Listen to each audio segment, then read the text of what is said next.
ठीक है, तो चलिए शुरू करते हैं मोशन। ठीक है, ये मोशन पढ़ने से पहले आपको जानना पड़ेगा कि इसमें क्या क्या टर्म्स हम इस्तेमाल करने वाले हैं। ठीक है, तो सबसे पहले आप एक चीज एज्यूम करिए कि आप जितने भी देखते हैं ना प्लैनेट्स है, ठीक है, जो लोग रिवॉल्व करता है, ऑल द प्लैनेट्स और आपका अर्थ भी है वो रिवॉल्व करता है, तो आप क्या बोलते हो, एक चीज मोशन कर रहा है। ठीक है, वैसे ही अर्थ के ऊपर बहुत से ऐसे पार्टिकल्स है जो भी रिवॉल्व करते हैं, मोशन करते हैं। तो इनको हम दो कैटेगरी में डिवाइड करेंगे। ठीक है, पहला डिवाइड करेंगे, एक होता है रेस्ट और सेकेंड क्या होगा, मोशन। अब ये रेस्ट मोशन और हमको तो एक्चुअली मोशन पढ़ना है, तो पहले हम रेस्ट को जाने कि रेस्ट एक्चुअली में है क्या। देखिए, रेस्ट को जानने से पहले आप समझिए कि अगर कोई एक वस्तु है जो समय के साथ साथ अपना पोजीशन को चेंज नहीं कर रही है, क्या बोलना है, जब कोई वस्तु समय के साथ अपना पोजीशन नहीं बदल रही है तो हम बोलेंगे कि वस्तु क्या है, रेस्ट पर है। सपोज करो कि एक ऐसा मैं एक लाइन खींचता हूं, ठीक है, एक व्यक्ति और यहां से उसको यहां जाना है, पॉइंट ए से पॉइंट बी तक उसको जाना है। ठीक है, और ये जो व्यक्ति यहां पर खड़ा है अभी फिलहाल के लिए एज्यूम कर लीजिए आप, इसको इधर जाना है। अभी टाइम कितना है, 0 सेकंड, टाइम 0 सेकंड है। हमने क्या किया, आस्ते से टाइम को बढ़ाया, हमने टाइम लिया 2 सेकंड। अभी भी हम देख रहे हैं कि वस्तु ये जो व्यक्ति यहीं पर खड़ा हुआ है, हमने टाइम बढ़ाया 4 सेकंड कर दिया टी को, अभी भी ये व्यक्ति यहीं पर है। हम जब टी को 6 कर दिया, अभी भी वो व्यक्ति यहीं पर है। मतलब हमने तो टाइम बढ़ाया, बट जो ऑब्जेक्ट है विद द सराउंडिंग बोलिए, विद द टाइम बोलिए, उसका पोजीशन चेंज नहीं हुआ है। इसका मतलब ये व्यक्ति किस पर है, रेस्ट पर है। समझ में आ गया? तो ये हो गया रेस्ट का प्रॉपर डेफिनेशन। कोई वस्तु अगर टाइम के साथ अपना पोजीशन को नहीं बदले तो हम बोलेंगे कि वो रेस्ट पर है। ठीक है, जैसे कि सूर्य भगवान, वो हमेशा वो यूनिवर्सल रेस्ट है, वो हमेशा एकदम फिक्स रहता है, उसका कोई भी मोशन हम लोग काउंट नहीं कर सकते हैं। अच्छा, रेस्ट का एक और मतलब हो सकता है, हाँ, रेस्ट मतलब बोले तो स्थिर, इसका एक विराम अवस्था। एक और मतलब हो सकता है, आप एज्यूम करिए कि दो व्यक्ति हैं और दोनों व्यक्ति एक ही दिशा में एक ही स्पीड से जा रही हैं, तो आपको क्या लगेगा, मान लीजिए कि ये जो व्यक्ति जा रही है इसका स्पीड है 30 मीटर पर सेकेंड और इसका भी कितना है 30 मीटर पर सेकेंड। तो दोनों को क्या लगेगा कि ये रेस्ट पर बोलेगा, ये रेस्ट पर है। बट एक्चुअली में अगर मान लो कोई व्यक्ति यहां पर है, अगर कोई व्यक्ति यहां पर है, उसको क्या लगेगा कि दोनों व्यक्ति इस दिशा में 30 मीटर पर सेकेंड के स्पीड से, चाल से दोनों गति कर रहा है। बट इन दोनों को क्या लग रहा है कि वो विराम अवस्था पर है, इसको क्या लग रहा है कि नहीं तो भाग रहा है। ठीक है, और एक बात है, इनको क्या लगेगा कि ये पीछे भाग रहा है, पीछे भाग रहा है ना। तो ये जो डेफिनेशन है ना रेस्ट, ये प्रॉपर डेफिनेशन नहीं है। दुनिया में ऐसा कोई मतलब साइंटिस्ट नहीं है जो ये प्रूव कर सकता है कि एक्चुअल में रेस्ट क्या है और मोशन क्या है। वो डिपेंड करता है टाइम के ऊपर, वो डिपेंड करता है रेफरेंस के ऊपर कि हम किसके सापेक्ष में काउंट कर रहे हैं। जैसे कि यहां देखिए, इसके सापेक्ष में ये लोग पीछे जा रहा है और इसके सापेक्ष में ये लोग आगे जा रहा है, बट और इन दोनों सापेक्ष में दोनों रेस्ट पर है। ठीक है, तो इसका कोई प्रॉपर डिफिनेशन है ही नहीं। ठीक है, तो बस अज्यूम करिएगा कि टाइम के साथ अगर पोजीशन नहीं बदल रहा है तो रेस्ट कहलाएगा। ठीक है,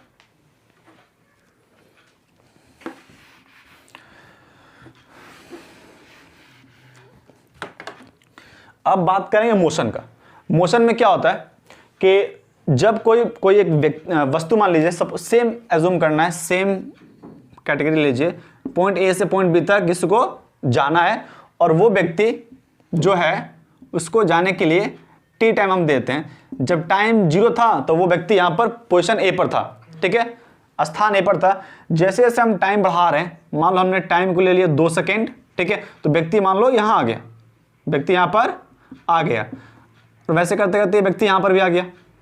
आफ्टर सम टाइम व्यक्ति यहाँ पर आ गया, हम इसको टी को 6 सेकेंड एज्यूम कर लिया। तो आपको क्या दिखेगा कि जैसे जैसे हमने टाइम को बढ़ाया है, वो जो वस्तु है या जो व्यक्ति है उसका पोजीशन क्या हो रहा है, बदल रहा है। ठीक है, तो अब हम ये बोलेंगे कि ये जो व्यक्ति है ये किसमें है, ये मोशन में, ये गति कर रहा है, ये गति कर रहा है। अब ये गति किस टाइप से कर रहा है ये भी यहाँ पर क्लियर नहीं है। गति का बहुत सारा प्रकार होता है। ठीक है, चलिए अब देखते हैं गति के प्रकार। गति कितने तरह का पॉसिबल है, कितना तरह का ये हो सकता है। ठीक है, सबसे पहले हम जानना चाहेंगे कि एक होता है रैखिक गति, उसको बोलते हैं लीनियर मोशन, रैखिक गति। देखिए इसका नाम से ही आप इसका डेफिनेशन समझ सकते हैं कि जब कोई वस्तु किसी रैखिक की तरफ गति करना चाहती है, सपोज दैट कि ऐसे अगर कोई वस्तु जा रही है, इसको यहां से P से Q की तरफ अगर जाना है तो वो रैखिक में जा रही है। तो ऐसे बॉडी जो कि एक स्ट्रेट लाइन पाथ, सीधी रेखा में गति करती हैं, उनको क्या बोलते हैं? रैखिक बोलते हैं। जैसे मान लीजिए कि आप बाइक चला रहे हो, ठीक है, और रास्ता पूरा फांका है, तो उस समय आपका गति कैसा होगा? रैखिक गति होगा। या फिर कोई एक वस्तु है जो आसमान से गिर रही है, बारिश की बूंदें गिरती है, या फिर आपने कोई बॉल फेंका वो गिरती है, पेड़ से सेब टूटे गिरा वो गिरता है, तो जो भी चीज अर्थ के सेंटर पर गिरने की कोशिश करती है वो सब कैसा होता है? सब रैखिक गति का एग्जाम्पल होता है। ठीक है, ये हो गया। ओके, देखिए जो दूसरा टाइप हो सकता है वो हो सकता है ऑसिलेटरी मोशन, सिंपली क्या बोलते हैं? दोलन गति बोलते हैं। इसमें क्या होता है कि बॉडी जो है ना ऑसिलेट करती है, इसको सिंपल भाषा में क्या बोलते हैं? टू एंड फ्रो मोशन बोलते हैं। टू एंड फ्रो मोशन बोलते हैं ना, इधर उधर, तो इसका मतलब होता है टू एंड फ्रो मोशन। इसको कैसे अज्यूम करते हैं? सपोज दैट कि आपके पास एक ऐसे करके मान लीजिए एक पेंडुलम है और यहाँ पे एक बॉब लगा हुआ है, ठीक है, एक पेंडुलम है, बॉब है। तो इस जो तार है ना, इसको हम स्ट्रिंग बोलते हैं, या फिर क्या बोलते हैं? पेंडुलम की तार की लंबाई बोलते हैं, और इसको बोलते हैं बॉब, इसको बोलते हैं बॉब बोलते हैं।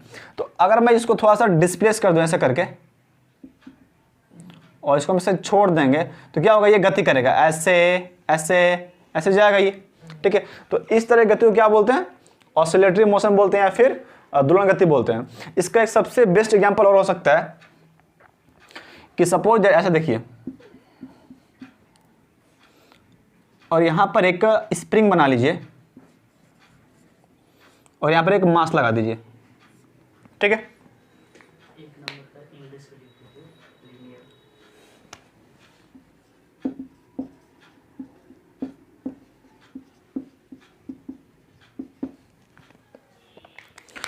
इस को देखिए, ये जो एग्जांपल इसमें क्या है? दीवार के सहारे हमने एक स्प्रिंग बांधा है और उस स्प्रिंग में एक मास लटका दिया मैंने, ठीक है। अगर मैं इस मास को थोड़ा सा नीचे खींच करके छोड़ दूं, ऐसे करके आप इसको खींच के छोड़ दीजिए, तो क्या होगा? ये मास नीचे आएगा, फिर ऊपर जाएगा, फिर नीचे आएगा, फिर ऊपर जाएगा। तो ये भी एक तरह क्या है? ऑसिलेटरी मोशन ही है, ठीक है। तो जरूरी नहीं है कि सिर्फ ऑसिलेटरी मोशन आपका पेंडुलम में ही हो, ठीक है, वो स्प्रिंग में भी हो सकता है, ठीक है, ये पॉसिबल है। अगर कोई वस्तु गोल गोल घूम रही है, ठीक है, बट वो केंद्र नहीं मान रही है, तो वो सर्कुलेटरी मोशन है। जैसे मान लीजिए होता है ना, ये आपका मौत का कुआं, उसमें कोई सेंटर नहीं होता, वस्तु उससे घूम रही है गोल गोल, तो वो क्या है? सर्कुलेटरी मोशन है। लेकिन अगर कोई वस्तु किसी को केंद्र मान घूमे, जैसे कि अर्थ शुरू केंद्र में घूमती है, तो वो उसका वो रोटेटरी मोशन है। वो क्या है? बॉडी रोटेट कर रही है, ऐसे पकड़ेंगे, ठीक है। शुरू करें फिर से, देखिए। तो सर्कुलेटरी मोशन में क्या होता है कि जब कोई वस्तु किसी वृत्तीय मार्ग पर, अभी जरूरी नहीं है कि मार्ग से वृत्तीय हो, मार्ग ऐसे भी हो सकता है, कर्व हो सकता है। जैसे मान लो कोई ब्रिज है, ऐसे घुमा हुआ है, कोई रास्ता ऐसे घुमा हुआ है, अब जब आप बाइक घुमाते हो तो कैसे? ऐसे घुमाते हो, ठीक है। तो वो होता है, उसको बोलते हैं कर्वलिनियर मोशन। हम इस सर्कुलेटरी को कर्वलिनियर मोशन भी बोल सकते हैं, वृत्तीय मोशन बोलते हैं। तो इस केस में क्या होता है? कोई एक वस्तु जो होती है वो किसी सर्कुलर पाथ पर गति करती है, ठीक है, तो इसको बोलेंगे सर्कुलर मोशन बोलेंगे। इसका एग्जांपल क्या हो सकता है? रॉकेट, ठीक है। रॉकेट मान लीजिए, या फिर कोई एक बाइकर है, क्या है? कोई एक बाइकर है, biker in well of death, ठीक है। मौत का कुआं में कोई एक बाइकर है जो बाइक चलाता है, वो उसका कैसा मोशन है? उसका मोशन सर्कुलेटरी होता है। या फिर कोई एक गाड़ी वाला है जो कि ब्रिज के ऊपर, जो टेढ़े ब्रिज के ऊपर गाड़ी को घुमाने की कोशिश कर रहा है, तो इस सारे एग्जांपल किसके हैं? सर्कुलेटरी होते हैं, ठीक है। और इसी में एक होता है रोटेटरी होता है। उसमें क्या होता है कि जब कोई वस्तु किसी मार्ग पर घूमती है गोल गोल, और वो केंद्र मानकर किसी दूसरे को केंद्र मानकर घूमती है, तो उस समय उसको बोलते हैं रोटेटरी बोलते हैं।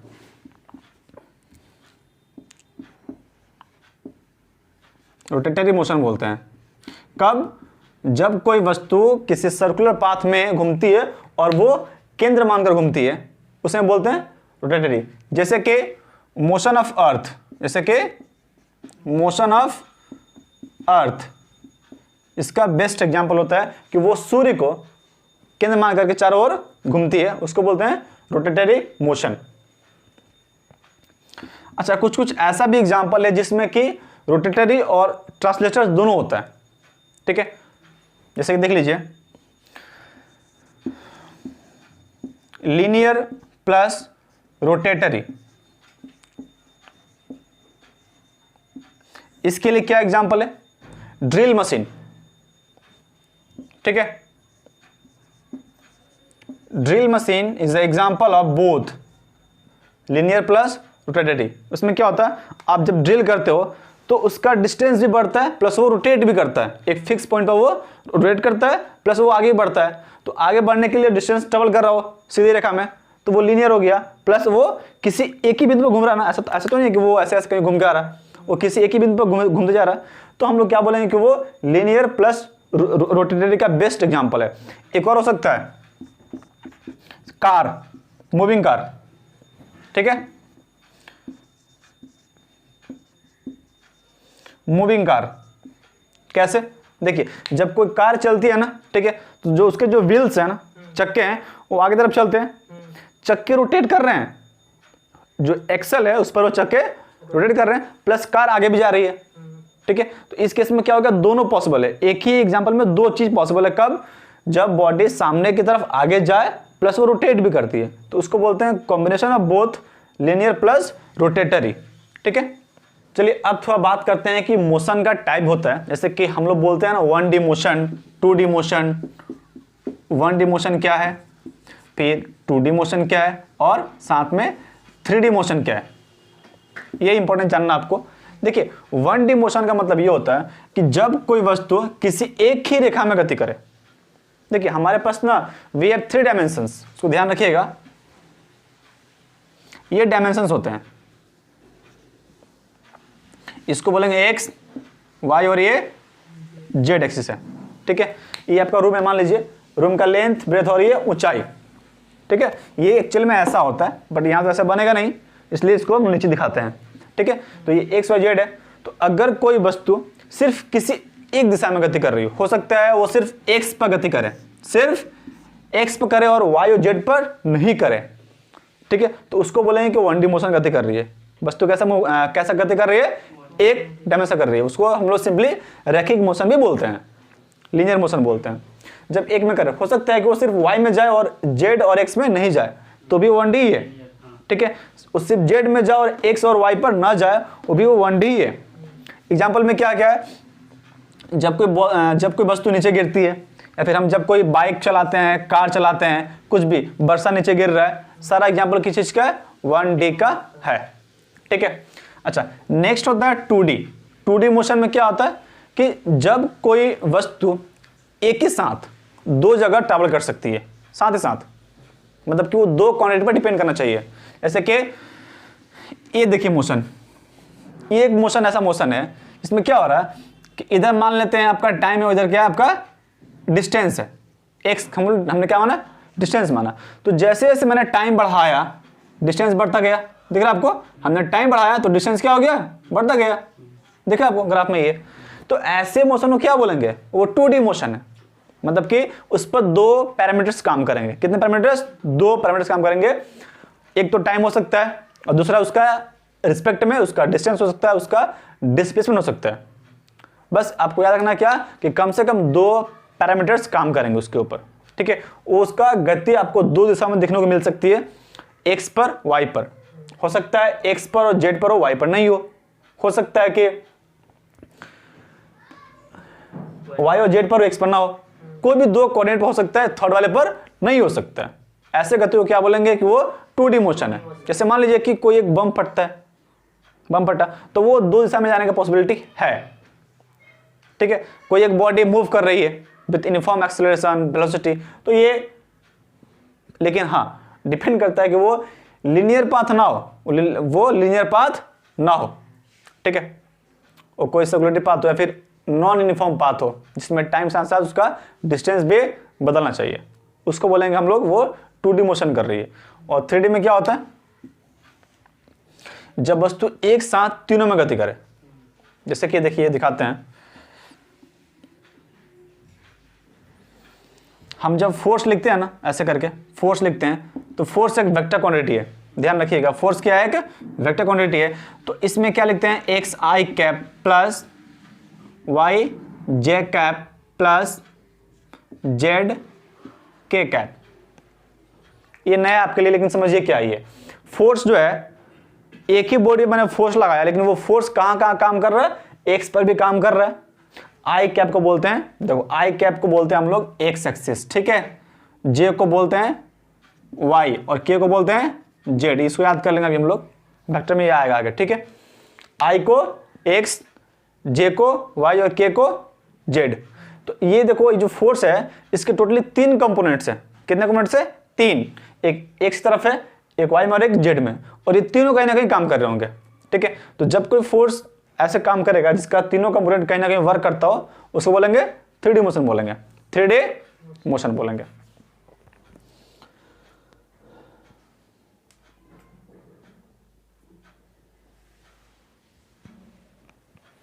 थ्री डी मोशन में एग्जाम्पल, हाँ देखिएगा, बताते हैं, काट सकते इसको ना हम लोग, ठीक है। तो 3D मोशन का एग्जाम्पल क्या हो सकता है, जब कोई पंछी आकाश में उड़ती है, ठीक है, तो उसका जो उड़ने का सीन होता है कुछ इस तरह का, देखिए वो क्या करती है, ऐसे करके ऐसे हवा मारती है, तो 2 वेक्टर नीचे और एक ऊपर, एक वेक्टर ये, एक ये, तब मैं आगे बढ़ती हूँ, ऐसे करके आ जाता है, ऐसे बढ़ता आगे।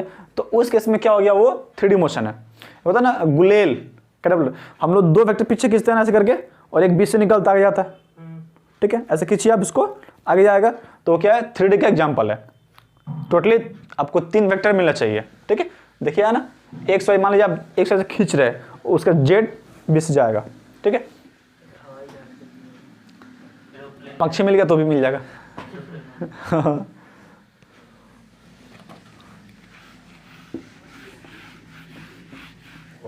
अब मोशन को और अच्छे ढंग से जानना है, तो कुछ कुछ ऐसे टर्म्स होते हैं जो आपको जानने होते हैं, ठीक है। क्या है टर्म, हम क्योंकि हम लोग अभी आगे उसका टर्म को इस्तेमाल करने वाले हैं। तो टर्म में जो पहला है कि वो होता है, एक होता है रेफरेंस पॉइंट, ठीक है ना। अब देखिए ये रेफरेंस वर्ड बहुत ही कॉमन चीज़ है। आप लोग क्या बोलते हो कि हम उसके रेफरेंस से यहाँ पर आए हैं, मेरे को जॉब दे दीजिए, ठीक है। तो रेफरेंस मतलब क्या होता है कि वो किसी और को इंडिकेट कर रहा है, वो उसको निर्देश दे रहा है कि हाँ भाई मेरे को फलाना व्यक्ति मेरे को भेजा है तो मेरे को जॉब पर रख लो। तो यहाँ पर भी वही चीज़ होता है कि हम एक रेफरेंस बिंदु मान लेते हैं और उस बिंदु के हिसाब से हम गति को एब्जॉर्व करते हैं। जैसे कि यहाँ जूम करिए कि यहाँ एक व्यक्ति खड़ा है, मान लो कोई व्यक्ति P है और यहाँ पर कोई व्यक्ति Q है और यहाँ एक व्यक्ति R है, ठीक है।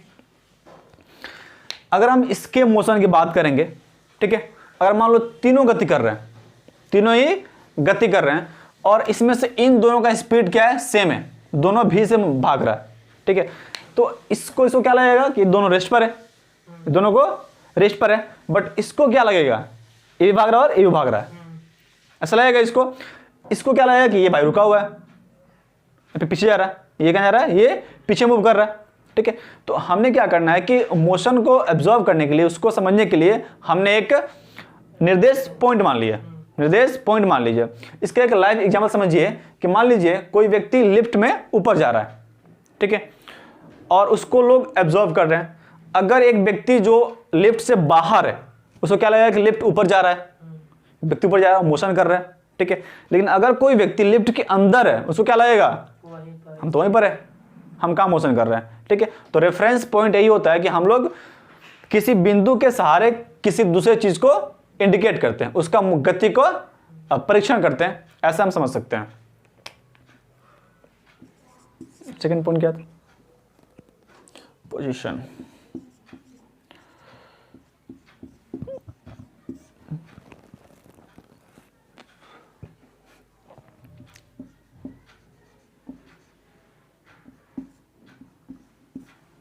सही थी, सही लिखा है।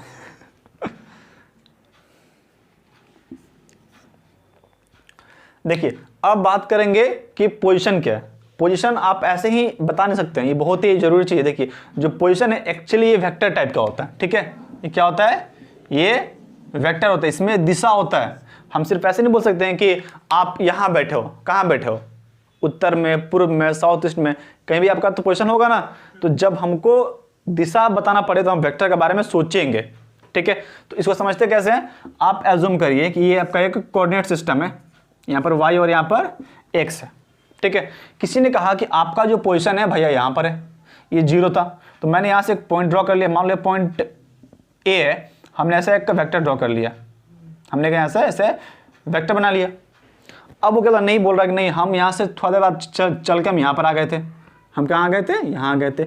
हम क्या करेंगे, देखो ये ऐसा हो गया ना, ये चल के यहाँ आ गया, तो ये जो हम अभी जो लाइन ड्रॉ करेंगे ना, ये लाइन, ठीक है, ये कुछ इस तरह का होगा और यही हमारा क्या होगा, इसका एक्चुअल में पोजीशन होता है, ठीक है। ये जो लाइन लिखी है ना, ये लाइन जो ए से बी को मिला रहा, मतलब ओ से बी को मिला रहा, ये क्या उसका पोजीशन है, ये क्या उसका पोजीशन होगा, तो फाइनल पोजीशन होगा ना। फाइनल पोजीशन, ठीक है।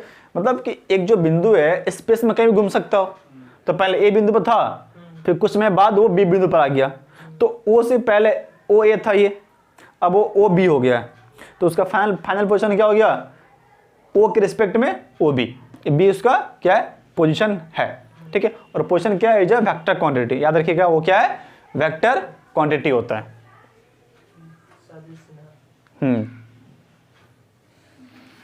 हाई रहता है। दूरी मतलब क्या होता है, देखिए हम लोग जो पाथ कवर करते हैं ना, जैसे मान लीजिए कोई व्यक्ति है वो चलना शुरू किया और ऐसे ऐसे करके जा रहा है, वो यहाँ पहुँच गया और यहाँ शुरू किया, पॉइंट ए शुरू किया और पॉइंट बी तक वो पहुँच गया, ठीक है।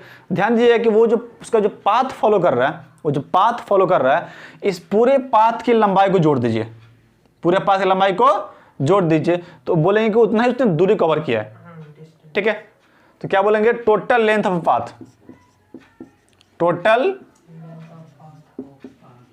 लेंथ ऑफ पाथ, वो क्या होगा, आपका दूरी होगा। हम बस इसको पूरा, अब जहां तक गए हैं, जहां से स्टार्ट किया और जहां तक पहुंचे हैं, उसकी पूरी दूरी को जोड़ दीजिए, वो क्या हो गया, आपका पूरा हो गया आपका डिस्टेंस बोलेंगे।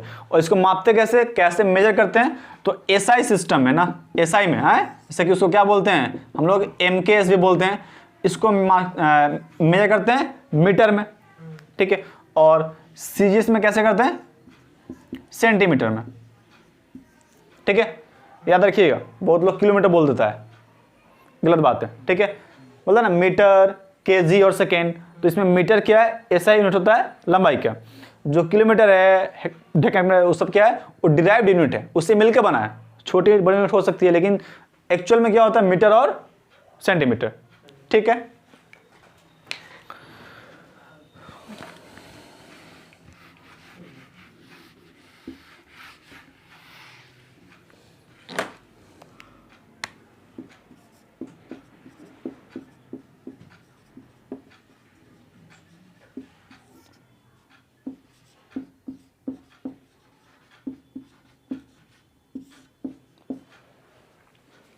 विस्थापन, इसको देखिए, ये थोड़ा सा ज़्यादा जरूरी है।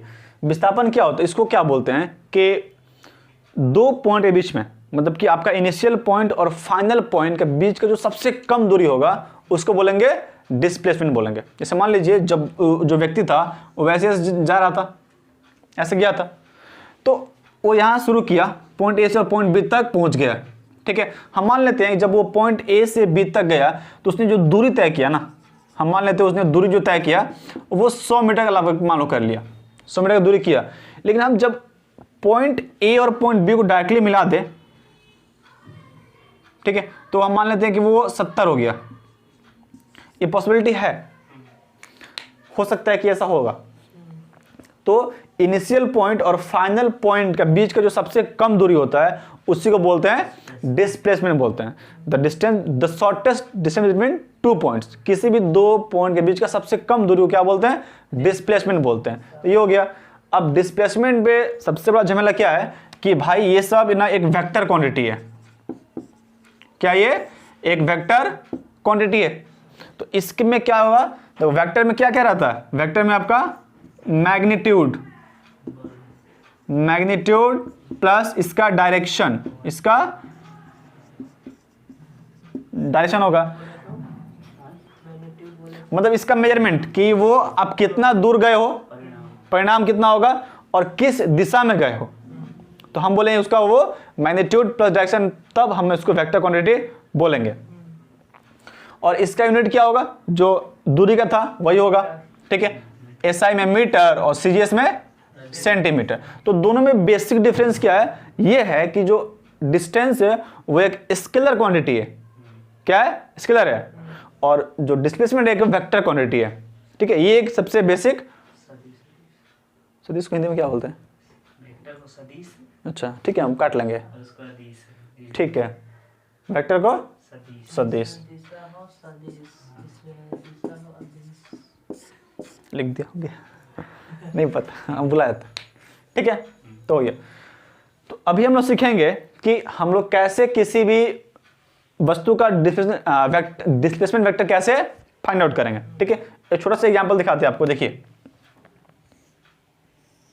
कोई व्यक्ति है जो यहां चलना शुरू किया, मान लो पॉइंट उसका ए है, और पॉइंट ए से पॉइंट बी तक गया और उसने 3 मीटर का डिस्टेंस को कवर किया। फिर पॉइंट बी से पॉइंट सी तक गया और उसने 4 मीटर का डिस्टेंस कवर किया। तो बताना है कि इस बॉडी का डिस्प्लेसमेंट कितना है और डिस्टेंस कितना है। तो देखिए इसका डिस्टेंस तो आप बता सकते हैं, डिस्टेंस को 7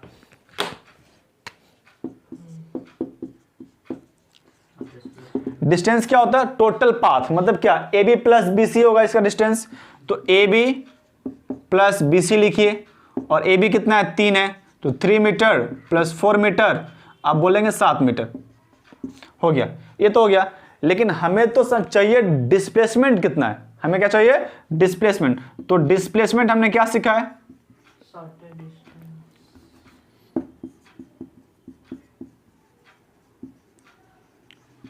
हमने सीखा है कि the shortest between initial and final. तो ये रहा आपका इनिशियल, ये रहा आपका फाइनल। तो इस मतलब मेरे को ये डिस्टेंस चाहिए, तब हम बोल पाए कि मेरा इनिशियल और फाइनल बीच में ये कितना डिस्टेंस है। तो ये कैसे निकालेंगे, इसको 90 डिग्री हम एज्यूम करेंगे, 3 4 और ये 5, पाइथागोरियन ट्रिपलेट 5 आ गया। सिर्फ 5 बोलने से काम चलेगा, नहीं चलेगा। आप सिर्फ ये बोलेगा कि 5 मीटर, आपको 0 मार्क्स मिलेगा, ठीक है। आपको इसमें दिशा बोलना पड़ेगा, किधर, 5 मीटर किधर। तो कैसे बनाइएगा, यहां पर ड्रॉ कर लीजिए जैसे एंगल, देखिए नॉर्थ वेस्ट ईस्ट और साउथ, इस तरफ में है ना, तो आप इसको नॉर्थ ईस्ट बोल सकते हैं, नॉर्थ ईस्ट बोल सकते हैं, ऐसे भी जानने के लिए, ठीक है। तो 5 मीटर क्या बोलेंगे, 5 मीटर टूवर्ड्स किधर, नॉर्थ ईस्ट। ये बोलना बहुत जरूरी है, वरना आपको 0 मार्क्स मिलेगा, ठीक है। तो ये दिशा का ध्यान रखिएगा वेक्टर क्वांटिटी, ये डिस्प्लेसमेंट में। और कुछ और ऐसा बात है जो कि डिस्प्लेसमेंट और डिस्टेंस को डिफरेंशिएट करता है, कुछ बहुत ही कॉमन चीज समझिए एक बार। देखिए एक क्वेश्चन है कि क्या कभी डिस्टेंस और डिस्प्लेसमेंट इक्वल होता है, हाँ, तो इसका जवाब क्या है, हाँ, ठीक है। देखिए डिस्टेंस बराबर डिस्प्लेसमेंट होगा कब, जब कोई बॉडी लीनियर मोशन करेगी तब। मान लो कोई बॉडी यहां से चलना शुरू किया और यहां आके रुक गया, तो जितना दूरी उतना ही उसका डिस्प्लेसमेंट, ठीक है। तो डिस्प्लेसमेंट और डिस्टेंस दोनों इक्वल हो सकता है कब, जब कोई बॉडी दूरी तय करे और लौट के ना आए, वहीं जाकर रुक जाए, आना नहीं चाहिए, जाए और आए ना, लेकिन अगर आ गया तो कम हो गया, तो 0 हो जाएगा ना डिस्प्लेसमेंट। आगे मान लीजिए कि बीच में रुक गया, इक्वल हो सकता है, इससे बड़ा नहीं हो सकता, डिस्टेंस और डिस्प्लेसमेंट इक्वल हो सकता है, उससे छोटा बड़ा नहीं हो सकता है। अभी देखिए समझ जाइएगा। अच्छा एक क्वेश्चन ये है कि क्या जो डिस्टेंस है वो डिस्प्लेसमेंट से बड़ा हो सकता है, वैसा होगा, हो सकता है क्या, ये पॉसिबल है कि डिस्टेंस डिस्प्लेसमेंट से बड़ा हो, हाँ हो सकता है। कैसे, मान लीजिए ये देखिए, इसी में जब बॉडी यहां से गया और यहां आ गया, यहां आकर रुक गया, सीधा रुक गया, ठीक है, तो इस केस के लिए डिस्टेंस कितना होगा, तो ए देखिए डिस्टेंस होगा आपका A B plus B C, और what is displacement A C, A C. तो जाहिर सी बात है कि जो A B plus B C है वो इसी से बहुत बड़ा होगा, ठीक है। तो ये चीज क्या होता है, सेटिस्फाई होता है कब, देखिए जब कोई बॉडी जाए और लौट के आए लेकिन जीरो पर ना आए, अपने इनिशियल पोजीशन में नहीं आए, ये पॉसिबल है। डिस्टेंस का वैल्यू कुछ होगा और डिस्प्लेसमेंट जीरो होगा, ये कब होता है, सर्कुलर में हो सकता है, सही बात है। अगर कोई बॉडी ऐसे मूव कर रही हो, गोल गोल घूम रही हो, मान लो आपने इससे चलना शुरू किया, एक राउंड लिया, यहां आकर रुक गया, ठीक है, तो आपने कितना डिस्टेंस ट्रेवल किया, 2 पाई आर, बट आपका डिस्प्लेसमेंट क्या है, जीरो। क्यों, आप जहां शुरू किए थे वहीं पर आकर रुक गए, कितना हो गया, जीरो हो गया। तो हर एक बार जब आप किसी सर्कुलर पाथ में एक बार कंप्लीटली घूम जाएगा ना, तो आपका डिस्प्लेसमेंट जीरो होगा और डिस्टेंस कितना होगा, 2 पाई आर होगा, ठीक है। या फिर कोई बॉडी लीनियर मोशन कर रही है, वो ऐसे गई पॉइंट ए से मान लीजिए पॉइंट बी तक गया और जाने के बाद पुनः अपने स्थान पर वापस चला आया, तो इस समय क्या होगा, इस समय डिस्टेंस तो दोगुना हो गया लेकिन डिस्प्लेसमेंट क्या हो गया, जीरो हो गया। इस केस में क्या होगा, जो डिस्प्लेसमेंट होगा वो जीरो। क्यों, क्योंकि बॉडी अपने स्थान पर लौट आई है, मतलब क्या कि उसका जो फाइनल पोजीशन था और जो इनिशियल है दोनों सेम हो गया है, तो दोनों का बीच का दूरी कितना है, जीरो, तो उसका डिस्प्लेसमेंट भी हो गया जीरो, ये पॉसिबिलिटी है। अच्छा ठीक है, तो इतना केसेस में था, ये अलग से है। और चलिए तो अब बात करेंगे चाल के ऊपर। आप चाल समझते हो ना, आप सिंपल भाषा में क्या बोलते हो कि मैं जो गाड़ी चलाता हूं, मेरी गाड़ी की स्पीड कितना था, 70 किलोमीटर, या फिर मान लो 70 किलोमीटर प्रति घंटा, फट से बोल देते हो। इसका मतलब समझते हैं क्या, देख यहीं पर लिखा हुआ है, मतलब इसका यहीं पर लिखा हुआ है, आप क्या बोलते हो, किलोमीटर प्रति घंटा। इसका मतलब कि अगर आप 1 घंटे में जितना दूरी तय करते हो, जितना दूरी तय करते हो, वही उसका क्या होता है, वही उसका स्पीड होता है, वही इसका स्पीड होता है। तो हमने इसको सिंपली कैसे डिफाइन किया, इसको डिफाइन करने का तरीका ये होता है कि जो चाल है ना, चाल को बोलते हैं कि हमने कितना दूरी तय किया और उस दूरी को तय करने में हमने कितना समय लगाया, हमने कितना समय लगाया, तो हमने यहाँ समय लिख दिया, ठीक है, बस ये फॉर्मूला होता है। तो हमने स्पीड को डिनोट करना है एस के साथ, ठीक है, दूरी को डिनोट करना है डी के साथ और टाइम को टी के साथ, तो ये फॉर्मूला हो गया, ठीक है। तो हमने सीखा क्या कि d इज इक्वल टू होता है ना s into T, S into T, ठीक है, याद रखिएगा। अब यहां पर हमें निकालना होगा कि जो स्पीड है इसका SI यूनिट क्या होगा, इसका CS यूनिट क्या होगा। तो देखिए अगर हमको यूनिट निकालना है तो यूनिट हम ऐसे निकालेंगे, यूनिट हम ये निकालेंगे, हमें निकालना है SI unit, SI unit of speed. तो देखिए स्पीड क्या होता है, होता है आपका डिस्टेंस बटा में टाइम। आप डिस्टेंस को किस में मेजर करते हो, SI में, मीटर में करते हो। अब जैसे कि हम लोग मीटर में करते हैं और टाइम को सेकंड में करते हैं, तो क्या हो गया, ये होगा आपका मीटर पर सेकंड, ऐसे लिखिएगा, ठीक है, मीटर पर सेकंड हो गया। दूसरा हो सकता है CGS में क्या होगा, तो CGS में लिख लीजिए बस मीटर को सेंटीमीटर और सेकंड को सेकंड रहने दीजिए, क्योंकि जो सेकंड है वो फंडामेंटल यूनिट होता है, उसका मीटर, उसका SI और CS दोनों ही सेम होता है, चाहे कोई भी यूनिट लिखो, SI, MKS या फिर FPS सिस्टम, सब में क्या होता है, वो सेकंड, टाइम का सेकेंडरी होता है, ठीक है, तो ये हो गया। अच्छा अब एक बात करते हैं, इसका हम लोग डायमेंशन लिख लेते हैं, इसका डायमेंशन क्या हो सकता है। देखिए तो डायमेंशन लिखना है, डायमेंशन ऑफ स्पीड कैसे लिखते हैं, ठीक है, ये आपका डिस्टेंस है, तो डिस्टेंस को रिप्रेजेंट करते हैं L के साथ, L के साथ, और टाइम को करते हैं T के साथ, ठीक है, बाकी कुछ नहीं है, M नहीं है तो M को हम 0 मान लेंगे, तो M हो गया आपका 0, ऊपर में L 1 है और नीचे में क्या है, T के पावर 1 है ना, ऊपर जाएगा तो माइनस टी, तो ये रहा इसका डायमेंशन ऑफ स्पीड। क्या होता है, L1 T - 1। आप M नहीं भी लिखेंगे तो भी आपका काम चलेगा, एग्जाम में शायद नहीं भी लिखा रहता है, आंसर सिर्फ ये रहेगा, आंसर आएगा LT-1। देखिए आप यहां से भी एज्यूम कर सकते हैं, डायमेंशन पूरा मैच करता है यहां से। L मतलब क्या, metre second, L length second, ठीक है, तो ये सेम होना चाहिए, ठीक है। तो अब पढ़ेंगे स्पीड का टाइप। स्पीड भी बहुत तरह का होता है, तो जो सबसे जो पहला चीज है और जो सबसे कॉमन है वो होता है आपका यूनिफॉर्म स्पीड।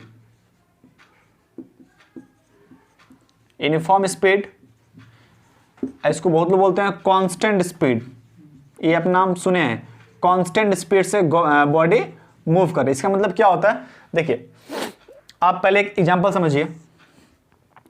आपको मान लीजिए पॉइंट ए से पॉइंट बी तक जाना है, ठीक है, और जब समय 0 था तो आपका जो डिस्टेंस जो आप कवर कर रहे हो ना वो भी क्या था, 0 है।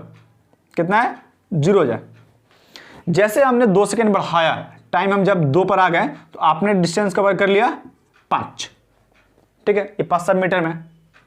हम जब अगला 2 सेकेंड बढ़ाते हैं, जब हम इसको 4 करते हैं तो आपने डिस्टेंस कवर कर लिया 10। हम जब अगला 2 सेकेंड और बढ़ाते हैं, जब हम 6 पहुंचते हैं तो आपने डिस्टेंस कवर कर लिया 15 मीटर, और जब हम 8 पर आते हैं आपने कवर कर लिया 20 मीटर। तो अब एक बात से ध्यान देखो कि जो टाइम का जो इंटरवल है वो 2 सेकेंड का है, और आपका जो डिस्टेंस है, जब दूरी तय कर रहे हो वो 5 मीटर कर रहे हो। आप कहीं भी चेक कर लीजिए, 2 सेकेंड के टाइम इंटरवल पर आपका दूरी कितना है, 5 है। मतलब ये होता है कि अगर आप एक रेगुलर टाइम इंटरवल पर इक्वल डिस्टेंस ट्रेवल कर रहे हैं तो उसको बोलते हैं यूनिफॉर्म स्पीड या फिर कांस्टेंट स्पीड, ठीक है। क्या बोलेंगे कि अगर आप एक रेगुलर टाइम इंटरवल पर इक्वल डिस्टेंस को कवर कर रहे हो, दूरी तय कर रहे हो, तो उसको बोलेंगे हम लोग यूनिफॉर्म स्पीड। जैसे कि मान लीजिए कोई एक बाइक वाला है जो कि फांका रास्ता पर गाड़ी को भगा रहा है, तो उस समय क्या होगा, वो हो सकता है कि वो इक्वल टाइम इंटरवल में इक्वल डिस्टेंस को कवर करे। तो उस समय हम क्या बोलेंगे कि उस गाड़ी का स्पीड क्या है, कांस्टेंट है, वो किसी एक कांस्टेंट स्पीड से चल रहा है, ठीक।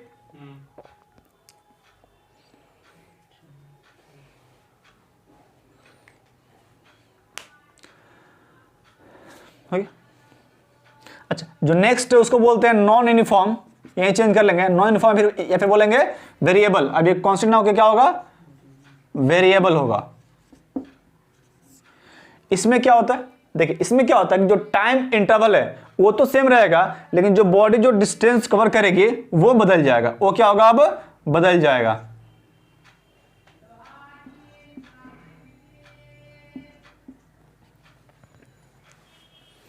देखिए पहले 2 सेकेंड में उस बॉडी ने 5 मीटर का डिस्टेंस ट्रेवल किया, अगले 2 सेकेंड में उसने 15 किया।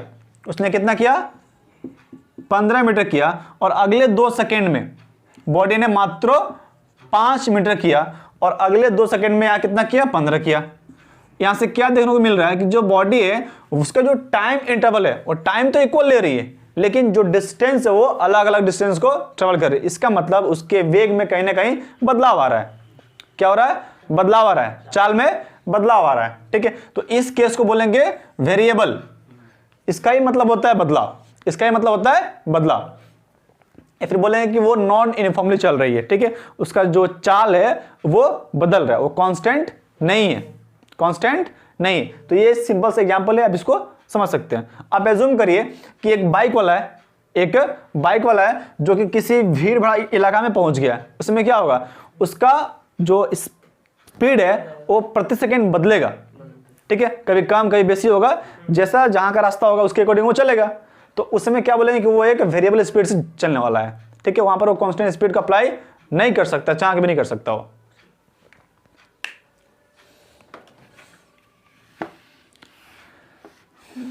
अब बात करते हैं औसत, एवरेज स्पीड क्या होता है। एवरेज स्पीड सबसे आसान भाषा में कुल दूरी तय करिए, जितना आप दूरी तय कर रहे हैं, कुल लिखा गया,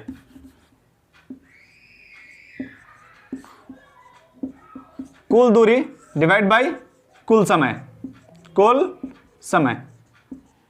अब इसका मतलब क्या है समझिए। देखिए हम एवरेज स्पीड को ऐसे ही लिखेंगे, ठीक है, या फिर कहीं कहीं देखिएगा ऐसे भी बार लिखा होता है, भी बार लिखा होता है, तो आप उसको लिख सकते हैं, कोई दिक्कत नहीं है। और हम यहाँ पर एस लिखते हैं ना, तो हम इसको एस बार लिखेंगे, मतलब क्या, एवरेज लिखेंगे। यहाँ पे लिख देता है, बोले तो ये लीनियर है तो सेम ही रहता है, तो क्या चेंज होगा, ठीक है। तो कुल दूरी बटा में कुल समय कैसे काउंट करेंगे, एग्जांपल सुनिए, देखिए हमें पॉइंट पी से पॉइंट क्यू तक जाना है, ठीक है, और हम जो दूरी तय कर रहे हैं वो ब्रेक ब्रेक करके चल रहे हैं, ठीक है। जैसे मान लीजिए मेरा घर है और ये मेरा ऑफिस है, ठीक है। हम घर से निकले, पहले एस डिस्टेंस जो ट्रैवल किया मैंने, S1 डिस्टेंस हमने जो ट्रैवल किया, मान लो D1 मानते हैं, D1 डिस्टेंस वो हमने पैदल चला, और जाने के लिए हमने टाइम कितना ले लिया, T1 ले लिया। फिर वहां जाने के बाद हमने ऑटो पकड़ा और उस ऑटो से D2 दूरी तय किया और टाइम कितना लिया, T2 टाइम लिया, ठीक है। और वहां से हमने बस पकड़ के अपने ऑफिस के लिए चला गया। तो मान लीजिए हमने यहाँ पर D3 डिस्टेंस ट्रेवल किया, किससे, विद टाइम T से। तो इस पूरे जर्नी में, पूरे यात्रा में हमने टोटली कितना दूरी तय किया, तो टोटल दूरी कितना होगा, D1 plus D2 plus D3 divide by time T1 plus time T2 plus time T3। तो ये हो गया आपका total distance by total time. तो इसको क्या बोलेंगे, एवरेज स्पीड बोलेंगे, एवरेज स्पीड बोलेंगे।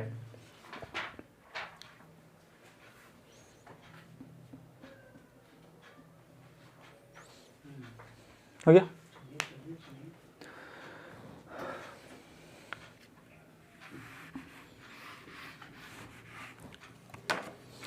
अच्छा, एक एग्जांपल और देखते हैं। सपोज दैट कि मुझे P से Q तक ही जाना है, बट हम जो इस बार जो पॉइंट ले रहे हैं, मान लो कि हमने पॉइंट P से पॉइंट A तक गया और हमने स्पीड रखा S1 और टाइम लिया T1। फिर हमने पॉइंट A से पॉइंट जब B तक गया तो हमने यहाँ पॉइंट B लिख देते हैं, और हमने जो मेरा स्पीड था वो S2 था और हमने टाइम लिया T2, और फाइनली हमने S3 गया और टाइम ले लिया T3। इस केस में हम लोग एवरेज स्पीड कैसे निकालेंगे, तो सबसे पहले हमें क्या चाहिए, टोटल दूरी चाहिए। हमें दिया हुआ है स्पीड और टाइम, तो पहले हम दूरी निकाल लेंगे। फॉर्मूला हमने क्या सीखा रखा था, देखिए स्पीड बराबर क्या होता है, दूरी बटा समय। तो हमें तो स्पीड पता है, हमें दूरी निकालना है। हमें क्या निकालना है, दूरी। तो दूरी कितना हो जाएगा, दूरी हो जाएगा आपका speed into time, speed into time. और देखिए पहले पॉइंट PA के लिए हम कितना दूरी जा सकते हैं, स्पीड S1 था, टाइम T1 था, तो ये हो जाएगा S1 T1। सिमिलरली एग्जाम्पल ही, ठीक है, इसमें स्पीड बोले हैं तो स्पीड, अच्छा सवाल तो भी आएगा, ठीक है। और दूसरा स्पीड निकालिए, इसको दूरी को हम लोग मान लेते हैं D1 है ये। अब इसी तरह से D2 कितना होगा, तो D2 होगा आपका S2 T2, और सिमिलरली D3 कितना होगा, S3 D3। तो हमें टोटल डिस्टेंस मिल गया, हम टाइम से इसको डिवाइड कर देंगे। तो एवरेज स्पीड S बराबर D1 plus D2 plus D3 divide by T1 plus T2 plus T3। अब D1 कितना है, D1 है आपका S1 T1 प्लस D2 कितना है, S2 D2 प्लस D3 कितना है, S3 D3 divide by T1 plus T2 plus T3। तो ये भी एक हो सकता है, एवरेज का फॉर्मूला पॉसिबल है ये, ठीक है। सीधा रेट फुल होने वाला है 0.6 GB।